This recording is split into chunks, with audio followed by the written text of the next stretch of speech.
Magandang araw po sa inyong lahat mga kababayan at welcome back dito po sa ating munting channel Pinas News Review, kung saan re-reviewin po natin ang mga mahalagang balita dito sa Pilipinas. Mga simpleng komento sa mga issue dito sa Pinas. At ito nga mga kababayan, President Bongbong Marcos Jr. wala na sa tamang pag-iisip. Nako. Iba na ang nagpapalakad ng gobyerno. Ha? Yan po mga kababayan ang ating alamin at bibigyan ng komento mula po ito kay Taong Kalye. Nasa description po ang full video link ng video ito. Subscribe na po kayo. At kung bago ka pa lang at di pa po subscribe sa ating munting channel, please don't forget to subscribe. At i-click na rin po ang bell notification para updated ka po sa lahat ng ina-uploads nating reaction video. So yan mga kababayan, bago po natin muling pakinggan, panoorin at bigyan ng komento ang video ito. Eto mga karibin natin, sa thumbnail po natin, nakalagay po doon na Pinas, lumulubog na or lubog na. Yan Oh, yan mga kababayan. Hindi lang po tayo lumulubog sa baha, di ba? Pangalawang beses na po tayong tinira. Mula po nung SONA, pangalawang beses na po tayong finact-check. Oh, at lumulubog nga. Talaga ang Pilipinas pag may bagyo. Sa kabila po niyan ng sinasabi nilang 5,500 flood control projects, no? Na ginagastusan ng mahigit 1 bilyon araw-araw, no? Pero lumulubog pa rin po ang bansa natin sa baha. Pero hindi lang po yan ang mga kababayan, no? Hindi lang po yan yung gusto kong tukuyin na lumulubog. Tayo din po ay lumulubog din sa utang. Mga kababayan, no? May latest report po ang mga mainstream media about po dito sa utang ng Pilipinas. Pero teka lang, bakit lumaki ang utang na sinasabi naman nila nung last year, no? Sinabi po nila na nabayaran na ni President Bongbong Marcos Jr. ang 95% ng utang ng gobyerno. Diba? Eto, balikan po natin yung sinasabi nila mga kababayan at bigyan po natin ng reaksyon. No? Eto po. Ng gobyerno ang utang na dapat bayaran ng bansa ngayong taon. Ayon sa Bureau of Treasury, 1.55 trillion pesos ang program debt simula January hanggang October. Mula sa halagang yan, 95% na ang settled. Ibig sabihin, 1.48 trillion pesos na ang nabayaran ng Pilipinas. As of October, halos 14.5 trillion ang national debt ng bansa. So yan mga kababayan, no? Ito po yung nire-report nilang binayaran na ni President Bongbong Marcos Jr. Nung nakaraang taon po ito, 2023. Program debt mga kababayan na 1.55 trillion. Pinagmalaki to nila Pinagmalaki po ito ng mga pro-BBM vloggers at saka ng mga kakamping, no? Ito po yung pinagmalaki nila kasi parang sa report po, no? Ay parang sinasabi nila nga utang ni dating Pangulong Duterte na ipinamana dito kay PBBM ay 1 taon pa lang nabayaran na. Aba. 'Di ba? 1 taon pa lang nabayaran na. Pero teka lang. Tingnan po natin kung magkano ba talaga. Ito. Kasi parang ang laki-laki naman nito para, 'di ba? 1.55 trillion ang utang. No, ay yung binayaran po is 1.48 trillion. 95% po 'yan ng kabuuang utang, mga kababayan. So yan, no, palakpakan natin. Pero teka lang, kung nabayaran 'yan nung nakaraang taon, bakit ganito po ang report? Ngayong present Ito po. Mula po ito sa Sunstar Cebu. Yan 15.69 trillion Philippine outstanding debt as of July 2024. Ngayon po yan mga kababayan. Paano nangyari yung 95%, no? Paano po nangyari yun? nabayaran na po yung 95%, ibig sabihin, konti na lang po sana yung babayaran. Pero bakit ganito? After 1 year, lumubog na po tayo sa utang. Naging 15.69 trillion. Oh, paano ito mapapaliwanag ng mga vloggers? Vloggers nila, di ba? Siguro kung nahihirapan din sila. Kasi akalain mo, nung una talagang kinalat po nila ito pinakalat nila, no? Na 95% na po ang nautang, ang nabayaran. Parang lumalabas nga dito, yung utang ng dating administrasyon ay binayaran na po ng administrasyon ni PBBM. At 95%, kaya doon tayo nagugulat Kasi kung simple kang Pilipino, no? Hindi natin alam kung saan kinukuha ito. Oh. Maisip mo, very good 95% agad. Ibig sabihin, 5% na lang yung utang ng Pilipinas. Oh, di ba? O sino bang hindi matutuwa niyan? Pero bakit ngayon, mga kababayan, from 1.55 trillion, parang may mali. Bakit naging 15.69 trillion na? Di ba? Sana maipaliwanag po nila ito kung bakit ganun lumubo. O at saka saan ginamit. Yun po yung importante, kung saan ginamit po yung pera. Pero ngayon pa lang mga kababayan, may nagdududa na tayo kung saan ginamit ito. Ito po ang opinion ko mga kababayan. Opinion lang po ito at wala tayong base lang po ito sa ating nakikita. For example, pwede nilang gamitin yan doon sa pamimigay nila ng ayuda, di ba? Namimigay po sila ng ayuda kahit wala namang calamity. Pangalawa, dito sa flood control projects, no? Na maabot ng more, mahigit 1 bilyon, no? Yung ginagastos araw-araw. 2 years na po, talagang posibleng umabot ng ganyan. Kayo po mga kababayan, may alam po ba kayo na kasi wala naman tayong nakikitang major projects di ba? For example, kay dating Pangulong Duterte, may build, di ba? Nakikita natin na talagang mayroon talagang mga actual project, mga airports, bridges, diba? Marami tayong nakikita. Dito wala namang binabalitang ganun Ang naibabalita lang dito, puro baha, diba? Yung evacuation center, binabaha. Sa Bacoor pala yun, mga kababayan. Sa Bacoor, Cavite. Yung evacuation center nila, talagang lumubog sa baha yan nga po yung sinasabi ko kanina sa thumbnail natin. Hindi lang po tayo lumulubog sa baha, kundi lumulubog din tayo sa utang. Yan mga kababayan, ano ang inyong opinion dyan? I-comment na lang po sa baba. At eto, simulan na po natin pakinggan, panoorin at bigyan ng komento ang video ito. Eto na po. Sabi ni VP Sara, isantabi muna natin yung awa, yung galit, yung tira nyo sa akin, trabaho muna. Sa tingin nyo po ba, si VP Sara lang yung isang leader na tamang nagsisilbi sa bayan compare dito kay Marcos Jr. po?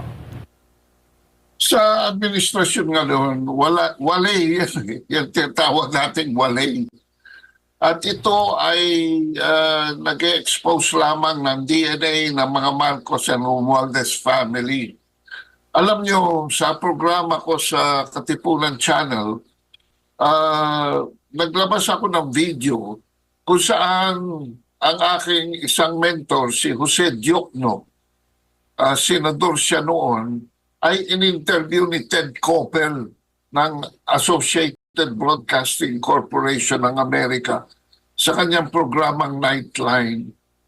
At ang sinabi ni Diokno tungkol kay Ferdinand Marcos Sr. is that he is only interested once he gets the power to perpetuate himself in power. Nothing else. And this is reflective now sa kanyang anak, no? So, dito sa respetong ito. Siyempre mga kababayan, kung ikaw, di ba, ikaw yung ama, ituturo mo yung mga diskarte mo sa anak mo, di ba? Para kung sila naman ang nasa position mo, pwede rin nilang gawin yung ginawa mo. Oh, yun, ganun po yung ibig sabihin nun, mga kababayan. The fruit did not fall very far from the tree. Because if there is anything now, if you would want me to describe the Marcos Jr., no, yan ang embodying principle sa administrasyong ito. Gagawin at gagawin nila lahat para hindi sila matanggal sa poder. Wala silang ibang priority. Kalimutan na natin tayo, wala tayo sa kanilang focus. Wala tayo sa kanilang sight. No? Out of sight, out of mind. Yan ang sinasabi ng mga psychologists. No? Wala tayo sa kanilang paningin. Bakit? Dahil sa pakikipag-ugnayan nila sa Amerika, nanggaling mismo sa labi ng isang sekretary niya, si Larry Gadon. Salimpusa lang yan si Larry Gadon, pero may sinabi siya na na-pick up ko na si Marcos daw ay pinangakuan ng Amerika na hindi matatanggal siya sa kanyang pwesto provided siya ay magpapakatuta sa loob ng kanyang administrasyon. In other words, yan lang ang importante sa kanya ngayon. Wala nang iba. At yan ay nagbabadya ng maraming bagay. Unang-una, hindi siya may control ng sitwasyon ngayon. Ang immediately connection ng Amerikano sa kanya ay si Martin Romualdez na nagdidiktador ngayon sa ating Kamara. At ang kanyang asawa na pag siya ay nagiging unstable or unmanageable, ay siya pang nagsisilbi ng kung anumang sinisighot niya para siya ay magkaroon ng upper. Ang hindi nakikita ng karamihan ay totoo ang sinabi ni former President Duterte that we have a weak leader. Pero yung weakness na yun, nakikita natin ngayon, hindi lamang sa political will. Ang weakness na yun, nakikita natin sa buong katauhan ni Bongbong Marcos. He is not only weak, politically, willfully, he is also weak spiritually and may even be weak physically. Mayroong tumawag sa akin kahapon. Sinabi niya, Maestro, nakita mo ba si Bongbong nung nagsisinungaling tungkol doon sa walang armadong pumasok doon sa KOJC compound? Oo nga, sabi ko eh. Aba, kabaha-bahala na namamaga ang kanyang muka. No? At every now and then, lalo na pag siya ay nag-i-stammer in the midst of an interview. And I have, I think, 5 files already sa aking archive kung saan siya hindi niya masabi kung ano yung gusto niya sabihin. At those times, Oo nga mga kababayan, no, maraming pong kumakalat yun sa social media wherein parang wala po, no? Yung mga sinasabi ng Pangulo is parang hindi niya iniisip muna. Diba? Like for example, doon sa, di ba, nag-post pa lang ako kayo ng yung sa libreng sakay, di ba? Paulit-ulit. I'm sorry, I'm not doing this right. I'm doing this wrong. Ganon. Yeah, oh. Tapos marami pang iba na parang paulit-ulit ng gesture niya pero at the end of the speech, there's no sense, di ba? namamaga lagi ang kanyang muka. Kayong mga doktor out there, alam ninyo na ang edema ay simptomas ng renal failure. At ang renal failure causes a dysfunction of the cardiac system. May tinatago sa ating sakit itong mamang ito at ang kanyang gamot ay yung kanyang sinisinghot. Nabasa ko ang isang sinulat ni Jose Alejandrino. Meron daw siyang pangitain na ang lahat ng ito ay matatapos sa taong ito.